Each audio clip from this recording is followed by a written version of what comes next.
నిషి ఇంట్లో kitty party పెట్టుకోవడంతో ధాత్రి కేదార్లని పనివాళ్ళగా చేస్తుంది. ఏయ్ నీకే చెప్తున్నది, అది క్లీన్ చేయి ఇది క్లీన్ చేయి అని నిషి ఆర్డర్లు వేస్తూ ఉండడంతో ధాత్రి కేదార్ మారు మాట్లాడకుండా ఇల్లంతా క్లీన్ చేస్తూ ఉంటారు. ధాత్రి చీపురు పట్టుకొని మొత్తం చిమ్ముతూ ఉంటే కేదార్ తలకి తలపాగా పట్టుకొని ఫ్లోర్ క్లీనింగ్ మాప్ వేస్తూ ఉంటాడు. మిగతా అందరూ దర్జాగా కూర్చొని వీళ్ళు పనులు చేస్తుంటే చూస్తూ నవ్వుకుంటూ ఉంటారు. నిషి కావాలనే బూచీకి సైగ చేస్తుంది. అప్పుడు బూచి బురద చెప్పుల కాళ్ళతో లోపలికి వస్తాడు. అలా చెప్పుల మరకలు వేసుకొని లోపలికి రావడంతో అన్నయ్య అని ధాత్రి కోపంగా అడుగుతూ ఉంటుంది.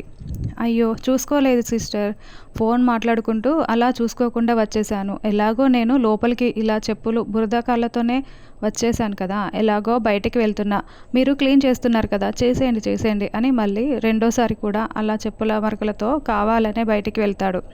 అబ్బా ఎవరైనా కాఫీ ఇస్తే బాగుండు అని కాచి కుర్చీలో కూర్చొని కావాలనే అడుగుతూ ఉంటుంది.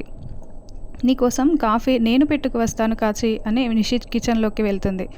ధాత్రి చూసావా వీళ్ళ పర్ఫార్మెన్స్ అని కేదార్ అంటే వీళ్ళు కావాలనే మనల్ని ఇబ్బంది పెట్టాలని చూస్తున్నారు కదా కేదార్, వీళ్ళ సంగతి నేను చెప్తాను కదా అని ధాత్రి అంటుంది.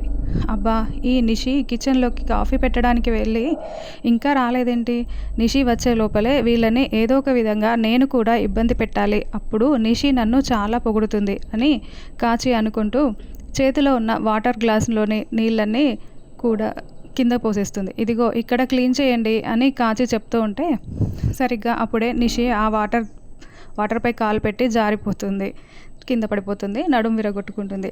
సరిగ్గా అప్పుడే బూచి ఏంటి ఇంకా ఫ్లోర్ క్లీనింగ్ చేయలేదా అంటూ ఇంట్లోకి వచ్చి తాను వేసిన బురద మరకలపై కాలు పెట్టేసి జారి ధాత్రి కాళ్ళ దగ్గర పడిపోతాడు. అప్పుడే ధాత్రి చీపుర్ని భుజంపై పెట్టుకొని కేదార్ చెడపకురా చెడేవు అనే సామెత ఎప్పుడన్నా ఎక్కడైనా విన్నావా అని చెప్తూ ఉంటే నిషి వాళ్ళందరూ షాకింగ్గా ధాత్రి వైపు చూస్తూ ఉంటారు.